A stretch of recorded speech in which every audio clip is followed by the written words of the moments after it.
Pois então, meus amigos e amigas, eu, Jorge Soruco, e meus parceiros de projeto, Ricardo Bueno e Paulo Trindade, estamos de volta neste sábado 23 de abril para mais um Clube FTA Futebol, Trago e Assados. Neste programa, de número 12, seguiremos tratando de assuntos importantes do futebol e também trazendo informações, curiosidades e novidades sobre as bebidas e os assados que agregam mais sabor à nossa charla. Sempre lembrando, os programas do Clube FTA vão ao ar primeiro na Coletiva Rádio, aos sábados, juntinho do toque das 11 da manhã. E depois você encontra todos os episódios no Spotify, com um detalhe importante, sempre acompanhados de um material adicional. Convidamos todos para curtirem nosso perfil @ClubeFTA nas redes sociais do Facebook, Instagram e Twitter. E em breve também estará no ar o nosso site, trazendo ainda mais informações e conteúdos diferenciados. Destacamos ainda que nosso programa segue todos os protocolos de saúde referentes à Covid. Meus caros, o Clube FTA vem mostrando ao longo destas últimas semanas que é um podcast diferente, com um jeitinho de programa de rádio. Não buscamos apenas conquistar ouvintes, mas sim amigos que sigam compartilhando conosco esta jornada. É por isso que sempre dizemos, sintam-se em casa, puxem uma cadeira e vamos começar a conversa, porque o Clube FTA Futebol Trago e Assados, o mundo da bola com outro sabor, está no ar. O mundo da bola, os tragos e os assados. Clube FTA. Nesta 12ª edição, o Clube FTA tem o prazer de conversar com Sérgio Xavier Filho, o Serginho, gaúcho de nascimento que mora em Sampa há muito tempo e hoje é um dos comentaristas da Esporte TV. Ainda passou pelas redações da Placar, Runners e Ação, dentre outras publicações. Sem nos alongarmos muito sobre sua trajetória, cabe destacar também que é um corredor de rua apaixonado, tendo escrito diversos livros sobre o tema. Também escreveu outros 2 livros sobre o universo do futebol. Aproveitamos a oportunidade para deixar um caloroso abraço ao Hermano Varasquim, que fornece os deliciosos espumantes Sopra Santé. Encomendas pelo WhatsApp 54 99 629 4712 ou pelo e-mail sopra@varasquinagro.com.br. Mestre Bueno, qual o cardápio de bebidas e assados no programa 12? Meu caro Suruco, no nosso espaço de bebidas a gente tem um bate-papo muito legal com a Francine Danigno, que trabalha aqui no Sebrae do Rio Grande do Sul, atendendo o pessoal do segmento de cervejas artesanais. E no nosso bloco sobre assados, eu conversei com o responsável pela churrascaria Roda de Carreta, que está localizada junto ao 35 CTG, o primeiro centro de tradições gaúchas, que foi fundado em 1948, e não 58, como eu disse lá na entrevista, no dia 24 de abril, que acabou sendo, por essa data, definido então como o dia do churrasco e do chimarrão. Tá bacana. Fica o convite, desde já, para ouvirem os programas anteriores, nos quais assuntos relevantes já foram abordados. Assim como hoje recebemos um jornalista com grande trajetória, lembro que no episódio #003 tivemos a presença de Carlos Guimarães, que tem uma carreira de destaque aqui no estado. O programa 3, a exemplo de todos os demais, está disponível no Spotify. Basta procurar por Clube FTA, programa #003, jornalismo esportivo. Clube FTA, futebol, trago e assados. Amigos do Clube FTA, estamos começando o programa 12 hoje conversando com Sérgio Xavier Filho, o Serginho, mais conhecido segundo o nosso amigo Bueno, que por sinal, Serginho, vou chamar de Serginho, tá? Pode ser? Pode, como não? O Serginho, né, a gente tem uma mensagem do Ricardo Bueno, nosso parceiro aqui do projeto, que hoje, infelizmente, por motivos de Covid, está em retiro em casa, né, de castigo. Tá certo? Vamos lá, vamos ouvir a mensagem do Bueno aí. Meu querido amigo Sérgio Xavier, que prazer estarmos te recebendo aqui no Clube FTA. Pena que eu não estou aí presencialmente para poder participar desse papo, que eu tenho certeza que vai ser muito legal para te fazer aí um remember da tua trajetória, e para os meus queridos colegas de podcast, Jorge Soruco e Paulinho Trindade. Mas, Serginho, só queria te fazer uma pergunta. Por acaso, o número 91-912-253, 1000 ao contrário, 97. Te diz alguma coisa? Esse CNPJ te lembra alguma coisa? Pois é, meu querido, se não te lembra, eu te lembrarei. Este é o CNPJ da empresa que tu fundou lá em 1980 e umas quebradas. Uma certa moça chamada Maria Lúcia Badejo, a gloriosa ipsis literis. Pois é, meu velho, esse CNPJ andou para lá e para cá e veio arredondar na atual alma da palavra, que é a empresa que eu dirijo junto com a minha esposa Fernanda. Então, velho, a vida dá umas voltas e nos mantém próximos e ligados por circunstâncias que a gente nem poderia imaginar. Um ótimo programa para vocês aí, muito, muito feliz. Tu estejas compartilhando a tua trajetória multifacetada e sempre de muito talento com os ouvintes do nosso podcast. Abraço, querido. Puxa vida. Bom, Serginho. A mensagem do homem do CNPJ aí. Tu quer falar um pouco mais sobre isso? Eu tô preocupado com o Bueno. Sexy e agora também quase um auditor fiscal, né? Bom, em primeiro lugar, deixa eu só deixar claro que é um grande prazer estar com vocês. O Bueno, companheiro de longa data, tão longa que, digamos assim, que a empresa que a gente criou está na mão dele. Na época se chamava Ipsis Literis. Era uma editora, assessoria, era o que aparecesse, né? E ela ganhou uma outra vida e eu também ganhei uma outra vida, todo mundo mudou um pouco, mas o CNPJ segue o mesmo. É certo. E a nossa intenção aqui é primeiro a gente conversar um pouquinho sobre a tua trajetória, assim, tempos de Porto Alegre, depois foi para São Paulo e também saber depois um pouquinho toda essa vivência fora aqui do Rio Grande do Sul, né, no eixo Rio-São Paulo. Me diz uma coisa, como é que foi que tu virou jornalista? Conta para nós aí. Olha, eu virei jornalista como principalmente homens, né, viraram jornalistas de futebol. E queriam ser jornalistas esportivos. Muitos ficam pelo meio do caminho, porque se descobrem que, na verdade, gostam muito mais do esportivo do que do jornalismo. O meu caminho foi um pouco o contrário. Eu comecei com essa ideia, eu queria ser colunista esportivo, etc., e logo nos primeiros anos de faculdade eu descobri que o que eu queria mesmo era ser jornalista, né? Me apaixonei muito mais pelo jornalismo do que especificamente pelo jornalismo esportivo. E aí comecei nas primeiras oportunidades que aparecem, né? Não apareceu no jornalismo esportivo. Primeiro apareceu para mim jornalismo geral e jornalismo econômico. Então eu fiquei aí nos primeiros anos da minha vida longe do esporte, longe do futebol. E aí essa história, né? A vida dá tanta volta que daqui a pouco eu fui desembocar justamente no esporte, né? E hoje dá para dizer que eu estou jornalista esportivo, né? Mas eu acho que eu sou jornalista. Mas tu chegou a atuar, como é que foi esse início? Já foi direto nas páginas de geral ou tu conseguiste? Porque é um mercado, é um segmento fechado, né? Essa parte do jornalismo esportivo. Quase uma panela, mas é que o tamanho, eu acho, também do nosso estado, mercado e tudo. Pois é, eu na época, eu acabei até me beneficiando, vamos dizer assim, da panela, né? Porque eu fiz a URGS, né? Fiz a Fabico, né? Faculdade de Biblioteconomia e Jornalismo e Comunicação. E eu estava lá já no final do curso, procurando emprego, e um dos meus colegas, né, o Adrian Alexandre, que depois foi trabalhar diretamente com o Jô Soares, fazendo, né, o programa do Jô, o Adrian tinha virado repórter de um jornal que estava começando na época no Rio Grande do Sul, que era o Diário do Sul. Esse jornal, que era um jornal muito interessante em matéria de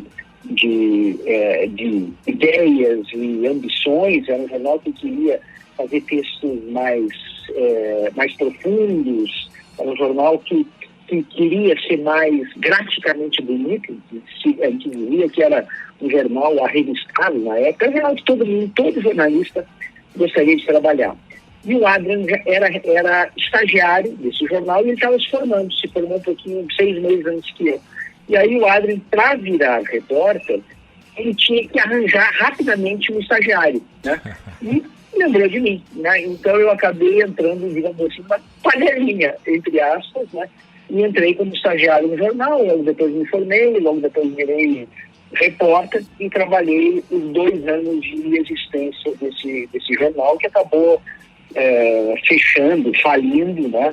A pressão da Zero Hora era muito forte, pressão econômica, pressão dos anunciantes. O anunciante não podia, se anunciasse lá... Não resistiu. Se anunciasse num, não podia anunciar no outro, né? Era complicado isso. E não só isso, né? A gráfica de Porto Alegre que quisesse imprimir o Diário do Sul, a Zero Hora ia lá e apertava os caras para não imprimir o jornal. Então a gente imprimia o jornal em Santa Cruz do Sul. Então tinha uma viagem de, 3 horas, né, ida e volta, para o jornal conseguir ser impresso em Santa Cruz e voltar a Porto Alegre e ser distribuído. Então ele chegava muito mais tarde que a Zero Hora, era tudo muito difícil. Então, jornais, eles resistem, qualquer veículo de comunicação, ele não resiste só pela qualidade editorial, ele resiste também pelo pacote, né? Quem consegue resistir mais às pressões econômicas leva muito mais vantagem sobre os outros. Eu me lembro, o meu pai foi jornalista e dos velhos tempos, daquela época um pouquinho mais romântica, foi até 1985, 86, ali na Zero Hora, e também trabalhou na Zero Hora, Diário de Notícias. E quando nasciam esses projetos românticos, sonhadores e com proposta de alta qualidade, o segmento todo, todos os jornalistas se voltavam e apoiavam, né, os jornalistas, não as empresas, né? Exatamente, né? E, quer dizer, existia um espírito, digamos assim, de classe muito mais forte do que existe hoje. Mas, assim, a realidade é que tudo mudou demais.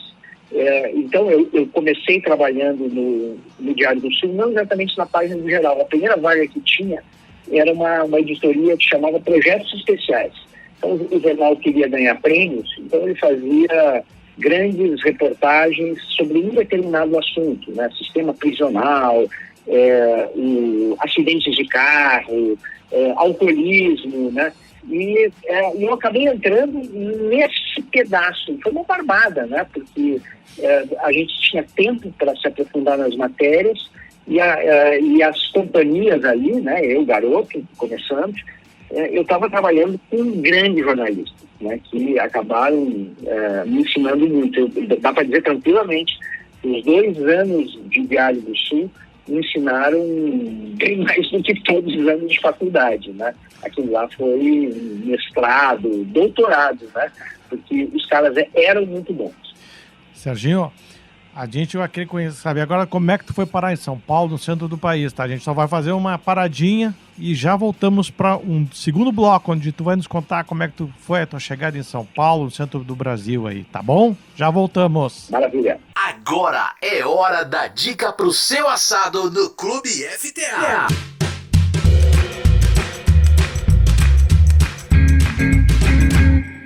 Prezados amigos do Clube FTA, o nosso privilégio hoje, programa que está indo ao ar no dia 23, véspera do dia do churrasco e do chimarrão no Rio Grande do Sul. O nosso privilégio é conversar com o Everaldo, da churrascaria Roda de Carreta, que fica junto ao 35 CTG, na Avenida Ipiranga, em Porto Alegre, ali junto ao Bourbon Ipiranga. Por que nós estamos conversando com o Everaldo? Ora, meus amigos, a Roda de Carreta é uma das churrascarias mais tradicionais do nosso estado e ela está junto ao CTG 35, ou 35 CTG, que é o nome oficial, que foi fundado dia 24 de agosto de 1958 e por isso, anos mais tarde, a lei que designou o dia do churrasco e do chimarrão no Rio Grande do Sul veio casado com essa data. Aí eu resolvi dar uma ligada para o Everaldo para fazer essa nossa gravação, para saber o seguinte, meu amigo Everaldo, como é que é para administrar uma churrasqueira com uma diversidade super grande de produtos que vocês oferecem, né? E cortes diferentes e o carvão e começar cedo. Como é que é isso aí, Everaldo? Prazer em falar contigo. Opa, buenas, é um prazer igualmente. Mas o que se trata realmente ali, hoje as coisas são diferentes que antigamente. Antigamente você já vinha num movimento muito bom, agora está retornando dessa pandemia. Sim. Mas a gente se mantém. Um garçom vendo que realmente vai precisando no salão, Sim. ou vai coordenando a entrada do pessoal, aí o churrasqueiro que já tem a prática de anos, ele vai jogando, aumentando o carvão, vai aumentando, botando carne no fogo, já deixa tem carnes pré-cozidas, tipo salsichão, frango, a gente não assa na hora. Certo. Então isso mantém com que a gente mantém o movimento conforme entrando, a gente vai tirando do resfriamento e botando no fogo. Perfeito. E isso aí, eu sei que nesse mês de abril aqui, casualmente o teu churrasqueiro titular está de férias, a experiência faz muita diferença, né, Everaldo? O conhecimento. Há quantos anos ele está contigo aí? Muito tempo? Esse está nos 20 e poucos anos. 20 e poucos anos, não é? Ele já sabe até onde tantos grãos de sal que caem em cima da carne. Mas que loucura. Com esse tempo todo não tem como fugir, né? E que horas mais ou menos assim começa vamos imaginar um dia útil da semana, né? Quarta-feira. Vamos pegar uma quarta-feira assim, imaginária. Que horas ele começa a fazer o fogo e todos os procedimentos ali? É cedinho? Cedinho, tipo 8h30 ele começa com o fogo, depois vai pro corte, aí deixa um tempo e deixa uma parte a mais cortada, né? Pra não estar correndo no momento. Já deixa porcionado e só vai espetar. Basicamente é espeto, né?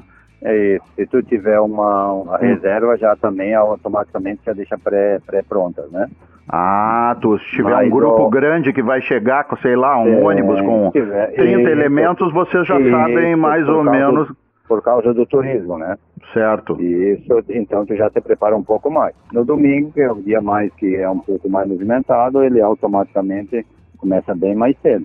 Entendi. Mas aí um gasto em carvão, é 5, 6 sacos de carvão no almoço. E aí depende do movimento também, a quantidade de carne, isso aí é regular, né? Que hoje tu não tem mais aquele certeza como antigamente. Hoje as coisas mudaram, né? Claro.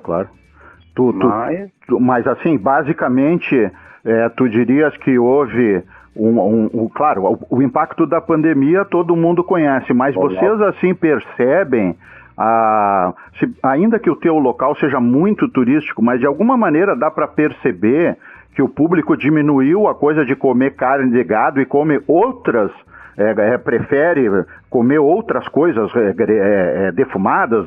Eu não sei se vocês têm aí, faz muito tempo que eu não vou na roda de carreta, mas não sei se vocês têm cebola, tem tomate, tem queijo, tem abacaxi, tem outros acompanhamentos aí? Isso acompanha o rodízio, com certeza. Certo. Isso aí faz parte do rodízio. Mas em si que caiu um pouco do movimento também a situação financeira também, além da pandemia, né? Não tenho dúvida. Hoje comer uma carninha de primeiro, uma picanha, nossa, é um prato que virou uma coisa muito cara, entendeu? Virou um negócio de luxo, né, Everaldo? Me diz uma outra coisa, agora me ocorreu aqui. Tu que cuida dos fornecedores de vocês ou tu é mais o gerente da casa? Quem é que seleciona aí os fornecedores para vocês? Eu sou o gerente da casa, mas na compra das carnes é comigo. E tu tem um pessoal também de longa data ou eventualmente tu vai variando? Como é que é isso aí? Não, eu tenho fornecedor que ele eu tenho fornecedor que é desde que abriu a casa. É mesmo? A roda de carreta é de que ano? Eu não me lembro mais, eu já fiz matéria sobre isso. Acho que vai para uns 36 anos já de abertura. É no início dos 80, não é? Eu tenho 86. 86, olha só que loucura. Foi o ano que eu casei, já me separei, já tive 2 filhos, já casei de novo e já tive mais uma, meu Deus do céu. Esse é porque tu parou de comer na churrascaria. É verdade. Tu pulou para no meio tu deve ter ido para sushi e a tua mulher não gostou daí te largou, cara. Pois então, aí não... Eu tenho uns amigos de um grupo aí de colorados aí, porque o pessoal que ouve o nosso programa sabe que eu sou colorado. Nós temos um grupo aí, diretoria, que a gente chamou, né? E tem uns 2 ou 3 lá que simplesmente não podem ouvir falar de sushi, né? Mas o que é isso? Que palhaçada, isso não é comida, tem que comer um churrasco. Eu sou suspeito, nesse sentido eu sou suspeito porque eu não consigo gostar. Não consigo. E me diga uma outra coisa, Everaldo. Nosso programa se chama Futebol, Trago e Assados, tá? Na parte das bebidas, o que tu oferece aí é o básico, cerveja bem gelada, caipira para uma entrada, um whiskinho, se alguém preferir. E tu tem vinhos tintos bons aí também na carta da casa? Tem mais vinho chileno. Mas o nosso brasileiro também tá muito bom. Bom, não perde muito não por fora daqui. E tem espumante gaúcho aí? Se alguém quiser estourar um espumante aí? Tem. Muito bom. Me diga uma coisa, meu amigo, o nosso programa vai ficar no ar durante bastante tempo, tá? Ele fica lá disponível no Spotify, que é uma ferramenta onde as pessoas acessam com facilidade. Mas assim, hoje abriu, qual é o valor do espeto corrido aí? E não sei se varia, final de semana é um pouco mais caro, como é que quais são os valores? Não? Não, hoje o rodízio completo é R$80. Aí tem... Infelizmente tem uma picanha a R$170. Ah, tá. Aí se tu... Hoje infelizmente tem que a medonha da picanha com valores, sem ela é outra. Entendi. Essa é a única diferenciação, independente do dia da semana. Exato. Perfeito. Tá bom. E vocês abrem de segunda a domingo? Só muda um pouquinho os horários, né?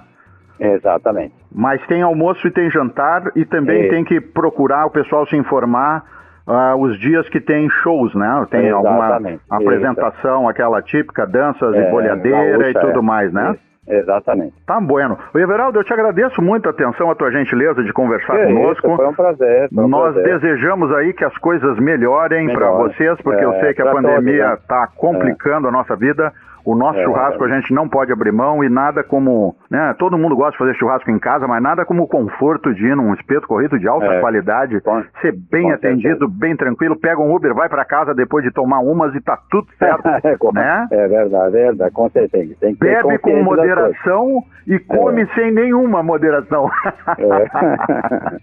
Tá bom. Tá bueno. Everaldo, te agradeço muito a atenção, um abraço para todos vocês aí e um feliz dia do churrasco. Espero que no domingo a casa esteja botando pelo ladrão, gente, né, esperando do lado de fora com uma bela fila. Tá bem. Tá bueno? Um abraço. Até qualquer hora. Amigos do Clube FTA, vamos voltar para a nossa entrevista principal de hoje aí, porque, eu já tô com vontade de largar tudo e ir lá pra roda de carreta que até me deu fome.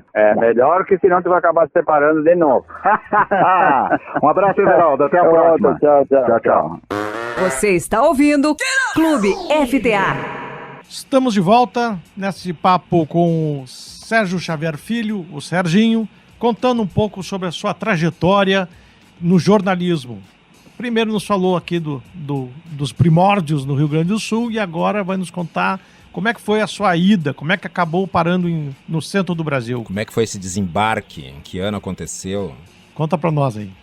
Bom, antes do Diário do Sul fechar, eu acabei indo para a editoria de economia. Então eu fiquei alguns meses trabalhando com economia, matéria de negócio, né, de finanças, do diabo. E quando o jornal fechou, aconteceu o que acontecia muito nesses tempos, né, dos primórdios, assim, vamos dizer assim, do jornalismo, né? Quando fechava um grande veículo, existia uma verdadeira diáspora, né? Quer dizer, você tinha, 200 jornalistas desempregados em um lugar pequeno, como é o mercado gaúcho, e essas pessoas saíam para São Paulo e saíam para Rio de Janeiro, basicamente.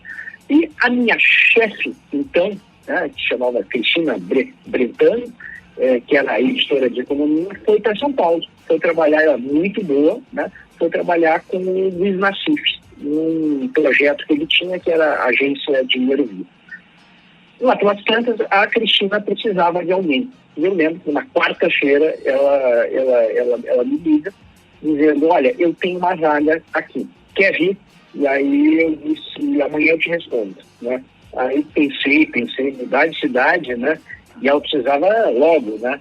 Pois bem, então nos conta então a partir do convite que teve para ir para São Paulo para trabalhar no Dinheiro Vivo, como é que é? Dinheiro Vivo, acho, né? Isso. Exatamente. Bom, aí eu chego em São Paulo para trabalhar na agência Dinheiro Vivo, lá com a Cristina Brentano, né? E foi uma aventura, né? Porque estava acontecendo tudo ao mesmo tempo para mim, né? Eu estava pela primeira vez morando fora da minha cidade, pela primeira vez morando sozinho, pela primeira vez enfrentando um mercado de jornalismo que era muito mais evoluído, tá? E a agência Dinheiro Vivo em si tinha gente que conhecia muito mais de economia do que eu. Eu era, né, quase um estagiário, assim, né? Mas eu já tinha o cargo de repórter. Então, foi uma aula. Eu tive que fazer curso em Bolsa de Valores de São Paulo, etc. E eu achei que a minha vida ia ser isso, ia ser o jornalismo econômico, né? Eu encarei isso como um destino que eu não poderia mudar nunca mais, já que eu já estava ali há alguns anos fazendo isso. Achei que era por ali. E, de fato, né, eu fiquei 2 anos na agência Dinheiro Vivo, fazendo reportagem de seguro, imposto de renda, o diabo. E foi uma experiência bem interessante, porque o Nassif tinha uma agência que produzia notícias para várias mídias diferentes. Então, ele tinha um programa de rádio, na Rádio Alfa, lá em São Paulo. Ele tinha um programa de TV, na TV Gazeta de São Paulo. E ele tinha colunas de jornal pelo Brasil todo. Então, eu fazia uma reportagem sobre, imposto de renda, né? E eu gravava, fazia um boletim de rádio, fazia um boletim de TV, né? Tinha um câmera lá, então, na agência, e eu escrevia. Multimídia já, legal. Então. Já era multimídia. Não, é um produtor de conteúdo. Nós estamos falando de 1990, né? Então, foi super interessante. E aí, teve eleição também, né? A eleição de 89, eu cheguei lá em 89, e eu acabei cobrindo também, né? Eu cobri o programa econômico do Collor de Mello, né? Na época. Fiz várias reportagens com Zélia Cardoso de Mello. Grande etc. Caçador de Marajá. O Caçador de Marajá. E no final das contas, acabei tendo uma experiência bem divertida, que foi nas eleições mesmo, né? Teve o primeiro turno, aí teve o segundo, que foi uma dúvida, né? O que o Brizola vai fazer no Rio, né? Ele vai apoiar o Collor ou vai apoiar o Sapo Barbudo, né? Tinha aquela dúvida, né? Quem que ele vai? E aí o Nassif me mandou para o Rio. Eu passei uma semana, né, quase que acampado na frente do apartamento do Brizola, em Copacabana, esperando que o Brizola dissesse o que ele ia fazer da vida, né? Soltar então, fumaça branca ou não? Vai a fumaça branca ou não vai sair fumaça branca aí? Temos, Papa. E o Brizola enrolou todo mundo, né? Ele ficou uma semana para dar a resposta, até que ele disse que sim, ia apoiar o Lula, etc. E assim terminou a história, né? Mas enfim, eu fiquei bem queimado do sol aí esperando a tal da resposta. E aí, como é que tu vai para o esporte? Como é que tu faz essa migração do mundo do jornalismo econômico, que também era naquela época a economia era quase um campeonato de futebol, né? De tão a economia confuso. E a política agradecem a tua partida para o esporte, Serginho? Pois é. Essa migração demorou um pouquinho mais, porque aí eu já fui conhecendo gente, né? Quem morava em São Paulo... São Paulo não é exatamente uma cidade extremamente acolhedora para quem chega, né? Então a gente acaba se juntando um pouco em guetos, assim, né? Então a gente tinha lá um certo núcleo gaúcho, sulista, tinha uns amigos paranaenses também, e a gente foi se conhecendo, saía, bebia, não sei o quê, e um desses companheiros de boteco era editor da revista Isto É, precisava também de um repórter de economia e me fez o convite. Fui. Isto era um dos lugares que eu queria muito trabalhar, né? Eu tinha 3 lugares que eu queria trabalhar. Eu queria trabalhar no Jornal do Brasil, que era o grande jornal da época. Eu queria trabalhar na revista Placar, né? Que era o meu sonho, etc. E eu queria trabalhar na Isto É, que era a revista do Nino Carta, né? Desses sonhos aí, eu acabei não conseguindo no Jornal do Brasil. Mas os outros deu, né? Acabei trabalhando primeiro na Isto É, fiquei 4 anos na Isto É, comecei com economia, repórter, subeditor, editor, aí eu virei editor executivo. Quando eu virei editor executivo, eu cuidava de algumas editorias. economia, e o esporte era um digamos assim, das editorias do meu pacote, né? E aí eu comecei a fazer algumas matérias, eu mesmo, de esporte, até de tênis, de futebol, e sem querer eu fui entrando no pacote até que veio a Copa do Mundo de 94, né? Quando veio a Copa do Mundo de 94, eu tive a missão de organizar a cobertura da Isto É. Aí acabei indo para os Estados Unidos para organizar a cobertura e cobrir a Copa, né? A partir daí, eu não vou mais sair do futebol. Esses dias nós conversamos com o Silvio Benfica aqui e a primeira Copa dele foi a de 94 também. É. Então, os iniciantes de 94 que foram campeões mundiais, né? Você na primeira Copa já vê o Brasil que, né, desde 70 não levantava uma taça. Você fica achando que você é o iluminado, né? O iluminado era o Romário. O Romário, acho que foi. Mas dá pra dizer que tu foi pé quente, né? Não dá pra fugir disso. Mas eu tava em 98 lá, né? Então o pé quente vira o pé frio, né? A convulsão do Ronaldo, etc. Você marca pé frio. Eu tava em 2006, que deu errado. Então, eu acho que essa história de pé frio e pé quente, eu acho que é mais indicado a gente falar em quem joga, não tem código. Aí tu então foi para Placar, foi isso? Saiu da Isto É, foi para Placar? Quantos anos de Placar, Serginho? Eu tive uma breve passagem pelo Estadão. Quando eu saí da Isto É, uns meses depois, essa mesma Cristina Brentano, que me levou para São Paulo, tinha virado editora do Estadão. E também estava querendo uma editora de negócios lá, né? E aí eu fui. E foi um período muito ruim, né? Porque eu descobri que foi, na realidade, a única vez que eu trabalhei diretamente em jornal, eu descobri que o jornal não era a minha praia, né? Aquela história de você escrever muito rápido, voando, sem ter tudo na mão, né? Porque a gente tinha que fechar 2 edições no Estadão, a edição Brasil, e fechava muito cedo, 8 da noite tinha que estar fechado. E depois tinha uma edição São Paulo-Brasília, essa que tinha até a meia-noite para fechar, essa a gente fazia melhor.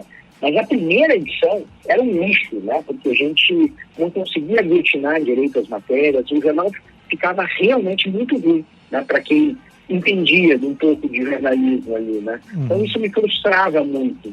E aí quando eu fiquei 4 meses no Estadão, né? Nesses 4 meses eu já estava, né, com gastrite, né, infeliz, quando o Marcelo Duarte estava fazendo um novo projeto da Placar com o Juca Kfouri, né? Eles queriam gente nova, gente que não cobrisse futebol todo o tempo.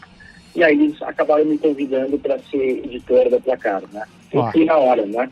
Eu fiz as minhas contas, né? Ele me convidou para jantar, né? E eu fiz as minhas contas, o que eu tinha para pagar, luz, né? Aluguel, né? E aí, nas minhas contas, eu poderia ganhar 20% a menos do que eu estava ganhando no Estadão, e dava para sobreviver, né? E eu tive com 20%. Se ele me oferecer 20% a menos, eu estou indo, né?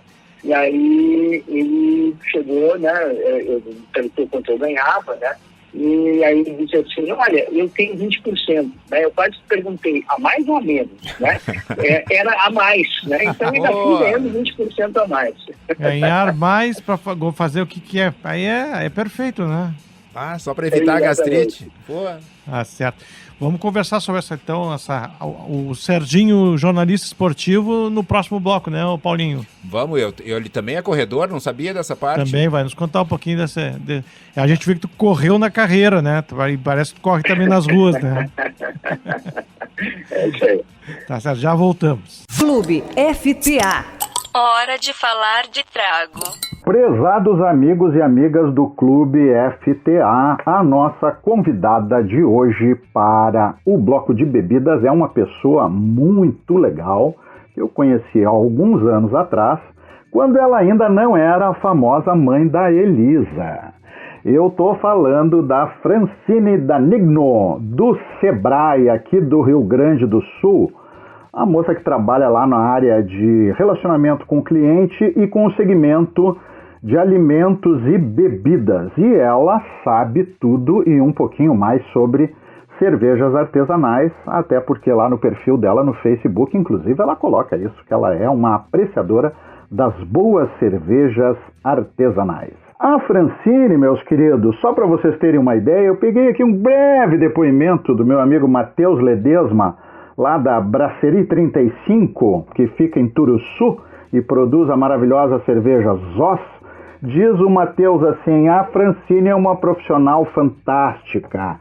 O Léo Sewell, da Seasons, que agora está saindo da Seasons, está indo para os States fazer uns outros projetos solo, mas foi um cara importantíssimo aqui nas cervejas artesanais gaúchas, disse o seguinte: olha, a Francine, além de falar muito bem, ser uma querida, é disciplinada, organizada e tal. Pô, Francine, bola cheia com o pessoal da cadeia produtiva das cervejas artesanais. Prazer em te receber aqui no nosso Clube FTA, tudo bom? Ah, Ricardo, prazer falar contigo, prazer falar com essa turma aí que vai nos ouvir daqui a pouco. Poxa, que emoção de ouvir isso, né? São clientes aí que se tornaram amigos, né? Ao longo do nosso trabalho que vem sendo feito desde 2015 com as cervejas artesanais. Se sou uma apreciadora de cerveja, devo a eles, né? Porque aprendi com eles em 2015, quando a cerveja artesanal ainda era muito produzida de forma, não é nem artesanal, é caseira, né? Era um hobby de muitos que ali, por intermédio ali de 2014, 2013, alguns começaram a formatar negócios em cima da cadeia de alimentos e bebidas e, consequentemente, transformar o hobby em negócios, né? Foi ali em 2015 que eu disse, para aí, Porto Alegre está meio tomado, assim, por cerveja artesanal, o pessoal procurando Sebrae, já formalizados, né, com CNPJ. Preciso entender sobre isso, e aí eu não entendia nada de cerveja nessa época, tá? Nada que tu diz de beber, de degustar, de apreciar. Não apreciava, não conhecia, na verdade, não tinha conhecimento, né? E aí foi com eles, assim, que eu fui aprendendo, fui entendendo temperatura, amargor, porque tudo a gente tomava cerveja de outra forma, né, até essa época aí. Sim, tomava aquelas lagers e as pilsens tradicionais de grande em escala bem gelada. Fora disso não tinha muito o que avaliar, digamos, né? Exatamente. Aí foi muito interessante porque foram eles que foram me explicando que quando tu consegue aumentar um pouco a temperatura, né, para tomar cerveja não tão estupidamente gelada, mas começa a aumentar essa temperatura um pouco mais, tu começa então a apreciar os sabores, porque a cerveja artesanal tem isso, né, tem uma variação, uma variedade de sabores infinitos. Então, eles foram dizendo, quanto mais tu conseguir tirar esse gelo todo, porque senão esse gelo congela tudo lá e tu não sente gosto de nada, se conseguir ir diminuindo isso, tu vai consequentemente sentir mais sabor, mais aroma. Nossa! Aí comecei a me apaixonar. E aí não tem volta, né, Francine? Eu digo pro pessoal, eu digo, olha, vai preparado, porque depois tu não vai tomar qualquer coisa no sentido assim, claro, todo trabalho, todo empreendimento tem valor e tem a sua representatividade, mas no caso das artesanais, tem uma expressão que a gente ouve toda hora aí, tu deves ter ouvido milhares de vezes, que é a famosa explosão de sabores, né? Então, as cervejas artesanais permitem isso, e nós ainda no Brasil, não querendo aqui me meter de muito especialista, porque eu não sou, nós temos ainda uma grande vantagem, que nós temos uma enorme riqueza de frutas e outros elementos que podem ser usados nas cervejas, né, Francine, que abrem uma coisa meio infinita, eu diria até, de possibilidades, né? É verdade, sem contar que agora nos tornamos também produtores do lúpulo, né, Ricardo? Então eu acho que aí entrou uma variante aí que é interessantíssima, porque a gente já tem, né, um estilo brasileiro, né, que é a Catarina Sour, que é um estilo que foi criado aqui por nós, né, pelos brasileiros, mas eu acredito que a gente vai ter daqui a pouco mais muito mais estilos que foram criados, que serão criados no Brasil, estilos brasileiros, em função do nosso próprio lúpulo. Então, eu acho que a gente tem aí alguma vantagem pela frente que é interessante, vai mexer o mercado. Que legal. A gente tem produção de lúpulo, inclusive, aqui no Rio Grande do Sul, né? Não tem? Isso, temos tem, sim. Né? Temos, porque o que acontece é que o lúpulo, ele, assim como o vinho, né? A gente tem uma questão relacionada a clima e a terroir. E o que acontece é que a gente tem aqui um clima favorável para a produção de lúpulo, assim como também temos em outros estados, não é só aqui. Claro. E, consequentemente, isso acabou trazendo para o Brasil uma nova oportunidade, né? Uma visão diferente aí de plantações, né? A gente já tem uma variedade de produção aí de diversas matérias-primas, mas essa daí é um pouco novidade. Como é que tu vê o momento atual, assim, do ponto de vista de perspectiva de negócio mesmo, né? E um cenário, assim, meio a curto e médio prazo. Temos muito, digamos assim, a expandir do ponto de vista, eu diria, mais dos consumidores do que dos empreendedores. Tá certo isso que eu estou dizendo? Correto, Ricardo. Então, o que acontece, né? Vamos fazer uma avaliação do todo, do cenário, né?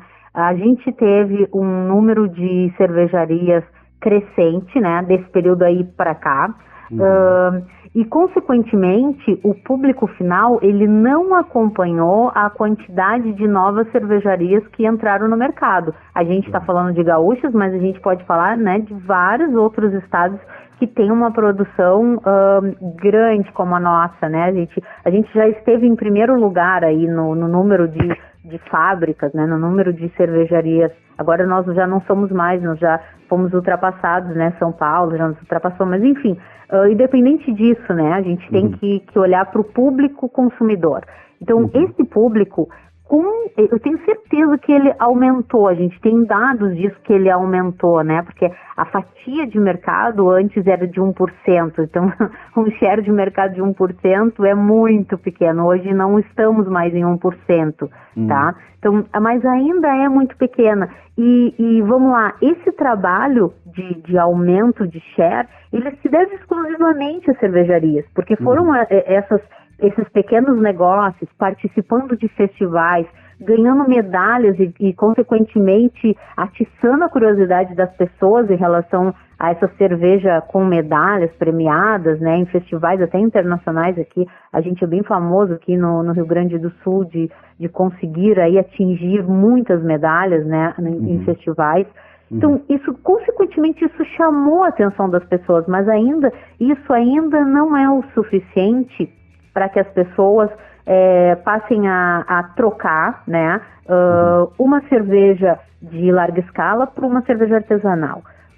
Por quê? Porque a cerveja artesanal, ela ainda não é acessível a todos os bolsos, vamos dizer assim, tá, Ricardo? Então, tu vê assim, ó, um trabalho perfeito, né, um trabalho utópico quase, seria se a gente conseguisse que, né, todo mundo agisse a favor da cervejaria. Então, por exemplo, a gente tem aí uma redução de impostos ou uma isenção de impostos, uma melhoria nas possibilidades de competir em igualdade com uma cerveja de larga escala, tá? Então, isso já seria um diferencial, né?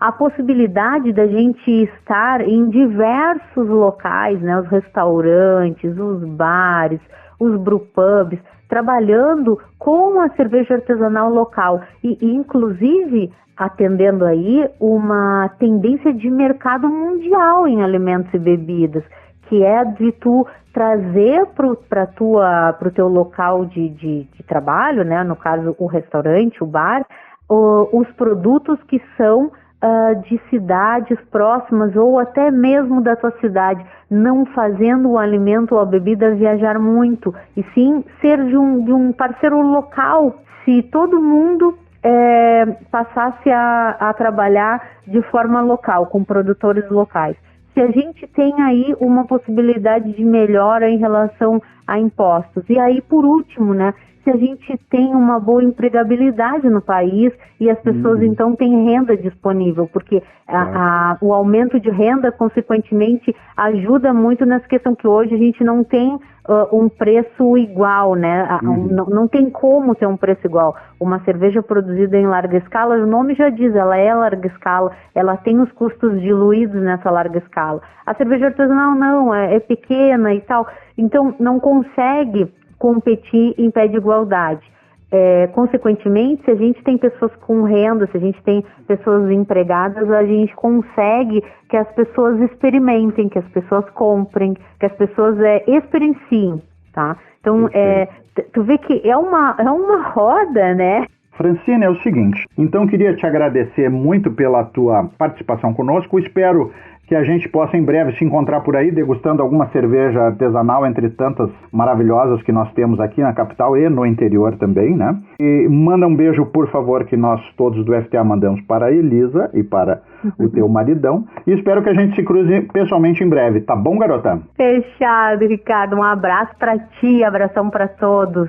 Fiquem bem. Valeu, Francine. Soruco, segue o nosso papo aí no Clube FTA, porque hoje o programa tá top de linha, hein? Você está ouvindo Clube FTA. Estamos de volta para o terceiro e último bloco do programa que vai na Coletiva Rádio. E aí o Serginho vai nos contar agora essa aventura do jornalismo esportivo, Placar, depois Sport TV. Conta pra nós aí. Não, e a vida dele de atleta, né? Também. Então vai ter que entrar tudo nesse bloco aí pro pessoal da coletiva poder... Sem o Bueno falando fica mais fácil. Vai dar. Então vai dar. Mas conta pra nós, então, essa migração do Placar, Sport TV, e vamos falar um pouquinho sobre tuas andanças nas maratonas. Quando eu recebo um convite para trabalhar no Placar, é bem um sonho, né? Porque praticamente eu aprendi a ler com a Placar. Né? Eu negociava com a minha mãe que eu só topava ir na dentista se eu ganhasse uma revista Placar na saída, né? Então essa era a minha relação de amor com a revista. E aí me convidam para trabalhar, né? O curioso é o seguinte, eu entrei em 95 na Placar para o projeto Sexo, Futebol e Rock and Roll, tá? A Placar, a revista era grande, né? Tinha um tamanho que nem cabia numa pasta, tinha uma complicação. E a revista não era bem a minha cara, né? Porque ela misturava muita coisa, né? Misturava comportamento.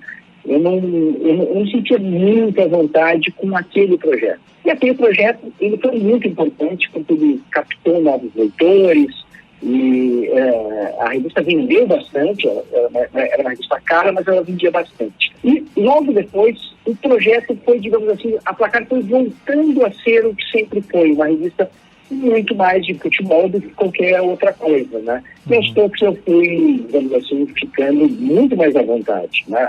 A Placar que eu adorava acabou dando para fazer nos anos seguintes. E aí é uma delícia, né? Porque uma revista mensal de futebol, você tem muito tempo para apurar reportagens, para escrever com calma, e aí vem as coberturas, tinha muita viagem, né? Eu acabei indo em algumas copas, fora outras matérias que a gente ia, viajava. Assim, essa experiência de Placar foi definitiva para mim, né? A ponto de eu não conseguir me libertar disso, né? Eu encontro pessoas, né? Colegas jornalistas, leitores, né? E todos eles, assim, a referência que as pessoas têm de mim é o cara da Placar, né? Isso não é um problema, isso, pelo contrário, né? É uma honra, né? Você ter esse carimbo, uma revista que já passou de 50 anos. E me diz uma coisa, tu sendo um cara do sul do Brasil, não sendo flamenguista, corintiano, palmeirense, isso aí facilitava um pouco na construção da revista? Imensamente, porque a revista ela foi muito corintiana na época do Juca de Fury, né? Para muitos era uma revista flamenguista também, né? Porque o Flamengo era a maior torcida, era e é, então tem a maior venda, então sempre teve bastante Flamengo na revista. E aí vem um jornalista gaúcho, a ponto de, logo que eu entrei na Placar, eu fiquei muito à vontade de ver um clube que eu torcia, né? Eu era gremista Alexandre, gremista, né? A gente dificilmente vai largar o seu time, né? Isso não era um problema. Isso, pelo contrário, era uma vantagem, porque isso significava que eu não era corintiano, que eu não era flamenguista, que eu não era são paulino, que eu não era vascaíno. Isso aí me dava quase que uma isenção. Né? Literalmente isento, fazendo uma revista no centro do país. Então era o isentão mesmo, né?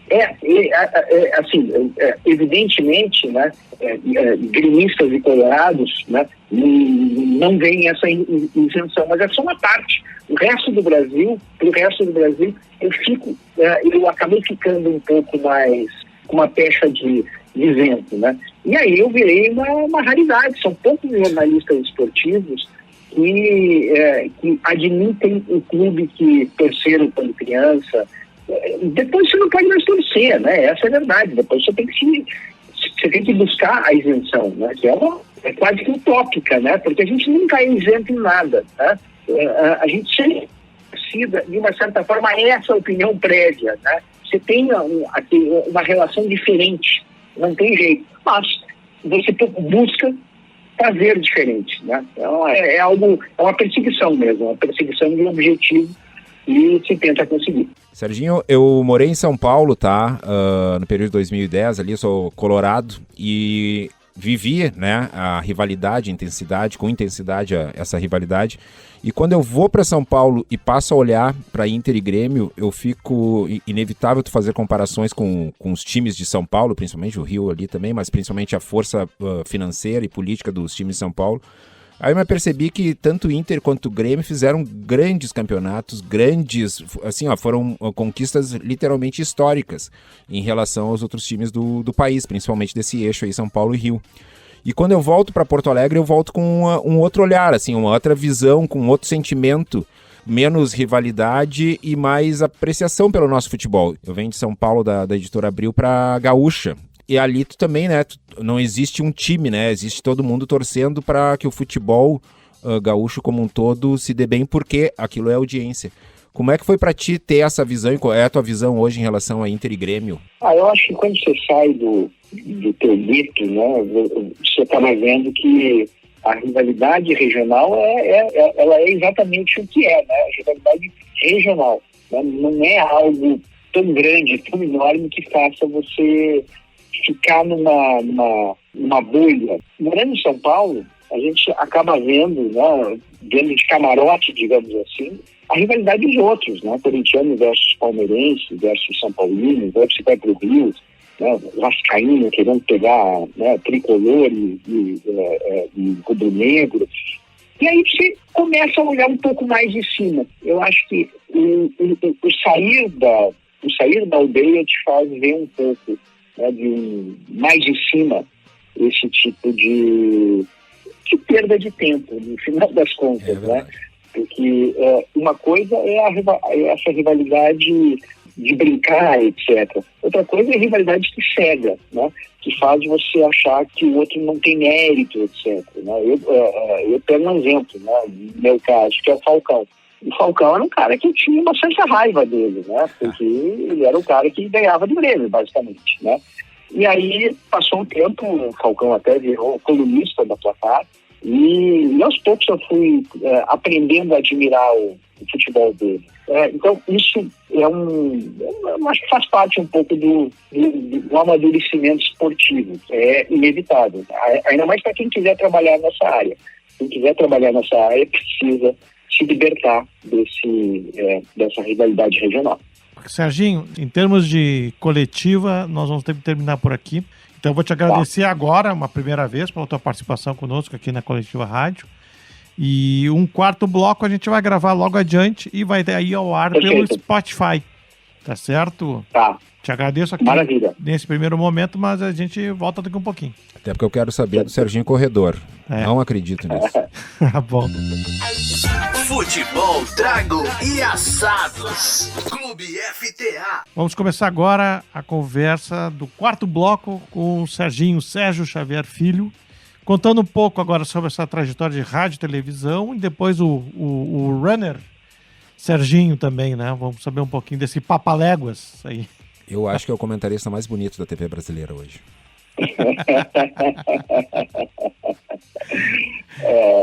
Olha, cara, a passagem para as mídias faladas ali foi uma passagem muito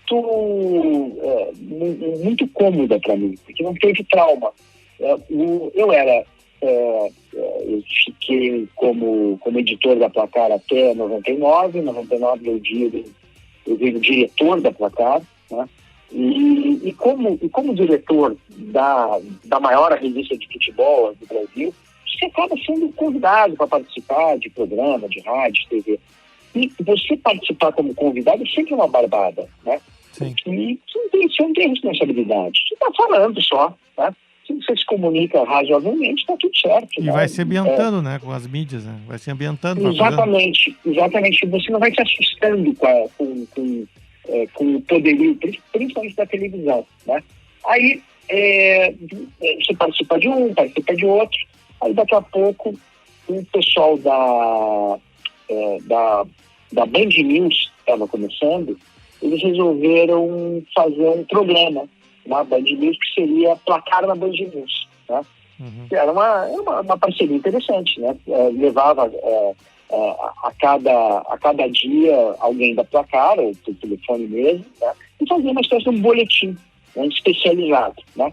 E aí a gente começou a fazer isso, esse projeto, sentamos, né? Ganhamos que quem vendesse ficava com a maior parte do patrocínio, aquelas coisas, né? Conheço bem isso. Quando essas parcerias são bem conhecidas, né? E aí esse negócio começou e daqui a pouco o pessoal da redação começou a, digamos assim, a faltar, né? E quem cobria era eu, né? Aí eu faço um, faço outro.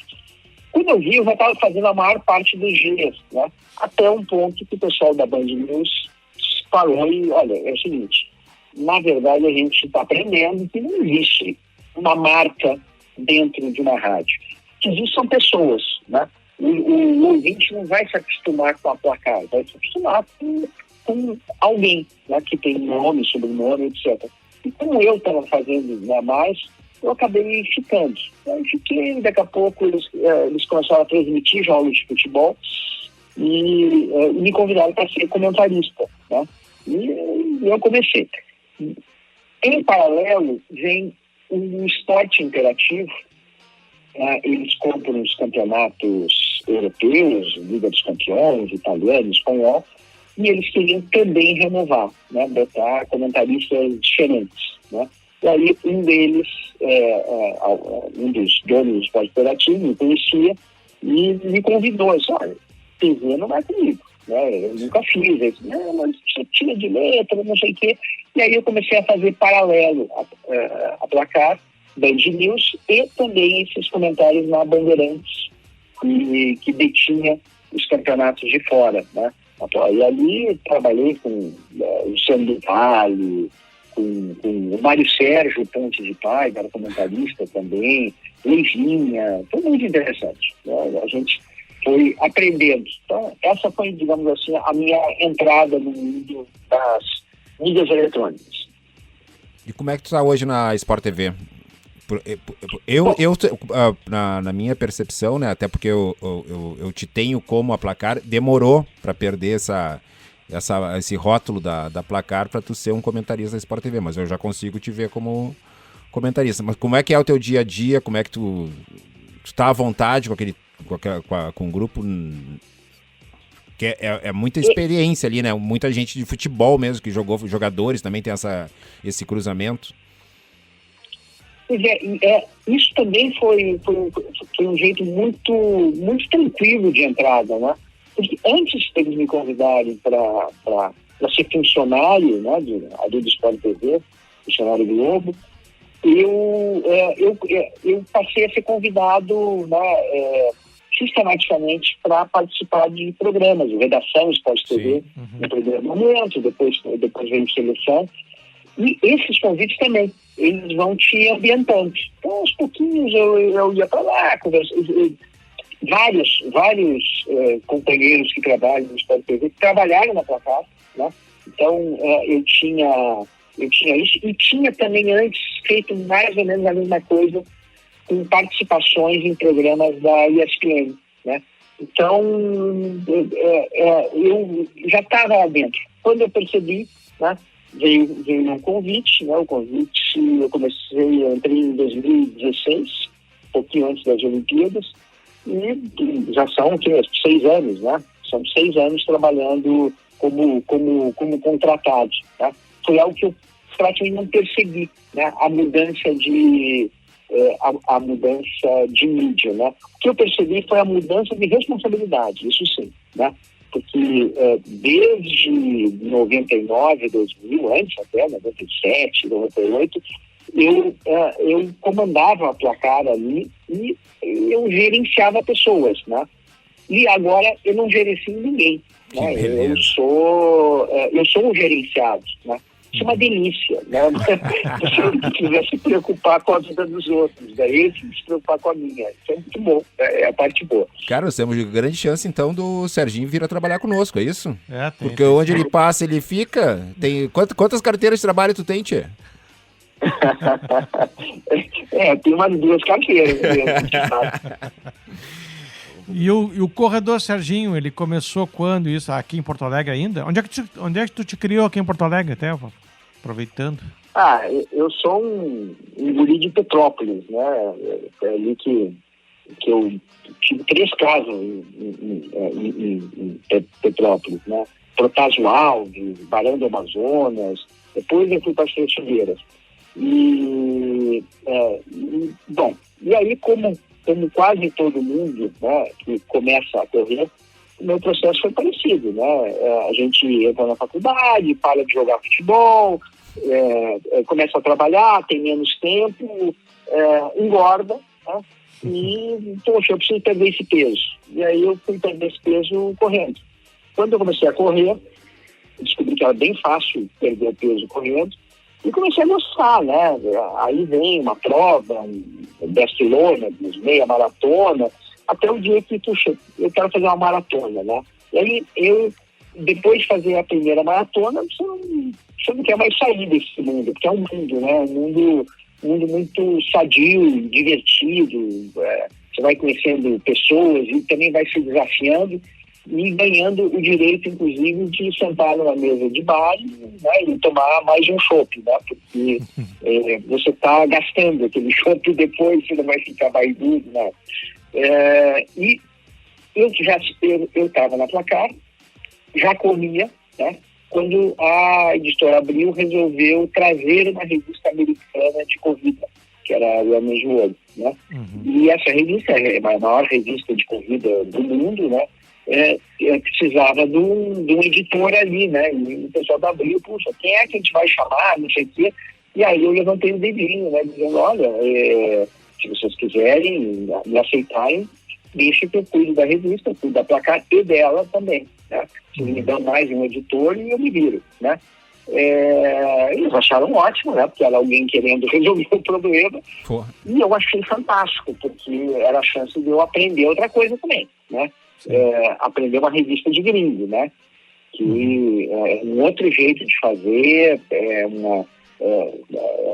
eles têm muitas regras diferentes das nossas, e eu entrei nesse mundo e não saí mais, né? E aí eu comecei a misturar, né? Bom, primeiro que eu aprendi um negócio que é maravilhoso, que é o jornalismo de serviço, né?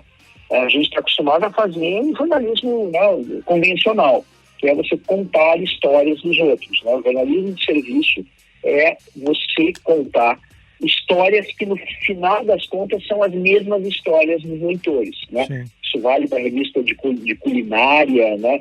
Você ensina a cozinhar, e vale para a revista de corrida, né?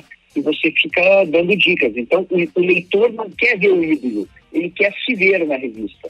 E esse é um jornalismo muito legal de fazer. Experiência, né, Serginho? Tu tá vivenciando a tua experiência. Vantagem, né? Uma vantagem em relação aos outros, né? Que é o fato de eu correr longas distâncias, né? Então, não é muita gente que consegue ser corredor e ser um jornalista, editor também ao mesmo tempo. né? Então, essa é uma vantagem competitiva que eu passei a ter nesse mundo da corrida, que no futebol eu não tinha, né? No futebol, quem tem essa vantagem, teoricamente, é o Pedrinho, é o Cafu, sabe? É o ex-jogador, né? Só que, claro, né? Desde que o cara tem um pouquinho de... estude um pouquinho para saber se expressar bem, né? Então, tem vários que conseguem. Mas assim, só um pouquinho, Soroco. Diz que o futebol perdeu também um grande jogador de futebol. Disseram que tu jogava muita bola. É verdade isso ou é lenda? Disseram que jogava bem. Essa é uma fake news, né? Claramente, né? Eu era um jogador esforçado, com tanto família no princípio, depois eu fiquei um pouquinho mais solidário, né? Aí quando eu comecei a correr, eu melhorei no futebol, porque eu passei a ter fôlego, né? Mas sempre faltou, né, um pouquinho de poder de decisão, um pouco mais de habilidade, né? Esse fake news... Essa é uma lenda. Esse fake news foi o nosso amigo Denilson que me falou, e como ele é gremista, e eu acho que ele gostava daquele Grêmio que corria muito lá do Filipão, que dava carrinho, por isso que ele te admirava, então, era isso? Era mais ou menos isso. Serginho, ó, tu trabalhou em jornal, trabalhou em TV, trabalhou em rádio, escreveu livros, colunista, né, de várias publicações. O que falta pra ti? Plantou uma árvore. Plantou árvore. O que mais? O que falta pra ti na mídia? Um filme? Fazer um filme, de repente? Teatro. O que tá faltando, Serginho? Um podcast? Bom, eu plantei árvore. A gente tinha um sítio em São Paulo, mas todas as árvores que eu plantei morreram, né? Então, esse é um... né, a mão não é boa, então... Projeto. Não, a mão não é boa, né? Pode ser ministro. Aí eu realmente não fui bem. Eu acabei fazendo podcast de corrida. Sim. Eu escrevi acho que uns 8 livros, né? 4 ou 5 de corrida. Eu fiz a biografia do Edmundo, um outro livro de polêmicas do futebol para Placar. Acabei fazendo os textos de um livro que a Abril lançou. Era um livro que era mais de fotos sobre o Pelé. Então, nessa parte eu acabei conseguindo fazer algo, né? E é muito, muito interessante, né? Você entrar nesse mundo do livro, de escrever uma história mais longa, né? De ter que amarrar capítulos, é bem interessante. Eu gostaria muito de fazer filmes mesmo. Vocês falaram sobre isso. Estou participando agora de um documentário. A gente está tentando fazer um documentário sobre a Placar, está em curso. Vamos ver se a gente consegue terminar esse ano. Mas eu sou apaixonado por documentários, né? E tem muita coisa para aprender. Isso aí é uma outra técnica que eu não domino, mas admiro, né? Então eu acho que é mais ou menos por aí o que eu gostaria de fazer nos próximos anos. Eu tive quando trabalhava na Abril lá, presenteava os clientes, não sei se te lembra daquela época que a Placar tinha os documentários de cada jogador, Platini, Maradona, aquilo lá era maravilhoso, era DVD, né? Faz tempo. DVD. A gente tem que explicar para o jovem o que é o DVD, né? Tá certo. Serginho, vamos agradecendo mais uma vez a tua atenção conosco, de ficar aqui conversando conosco nesse fim de tarde, que as gravações são no fim de tarde só, porque você pode escutar a qualquer horário, né? Mas as gravações são sempre no fim da tarde. E gostamos muito, eu acho que foi um papo que rendeu bastante informação, muitas histórias. Queria, né, deixar registrado esse agradecimento pela tua disponibilidade de estar conosco. Pena que o Bueno não estava aqui, né? Que bom que o Bueno não estava aqui, senão o Serginho não falava, pô. Ou então a gente ia ter 3 horas aqui de gravação, 2 horas e meia o Bueno falando. Então, o Bueno é velho companheiro, né, achei que tu estava chamando ele de caduco. Do jornalismo que era outra coisa, né? Enfim, o registro, né, de todo o bullying que vocês fazem com o pobre do Pedro, né? Ele é um coitado, a gente sabe disso. Super bom, Serginho, um prazer te escutar, literalmente te escuto na Sport TV, considero muito teus comentários, gosto da tua linha de pensamento e, pô, já te admirei, trabalhei junto, um pouquinho distante, tá? Conseguia vender placar aqui de vez em quando no Rio Grande do Sul, porque era difícil, mas eu conseguia vender algumas páginas de placar. Foi muito bom estar contigo aqui, cara. Prazer. Olha, muito obrigado e espero não ter aborrecido muito com histórias antigas, mas é isso, né? Não, mas mas esse é o objetivo. É um documento que a gente está construindo aí, né? A gente tá buscando conversar com muita gente diferente, trazendo histórias que a maioria não sabe, né? Esse é o legal do projeto. A ideia, Serginho, não sei se o Bueno chegou a te falar, mas é falar sobre o universo do futebol fora das 4 linhas. Essa cobertura diária, essa análise diária que se tem do futebol, boa e ruim ao mesmo tempo, até porque tem uma explosão digital acontecendo disso nesse momento, mas tem muita coisa em volta do futebol que se fala muito pouco.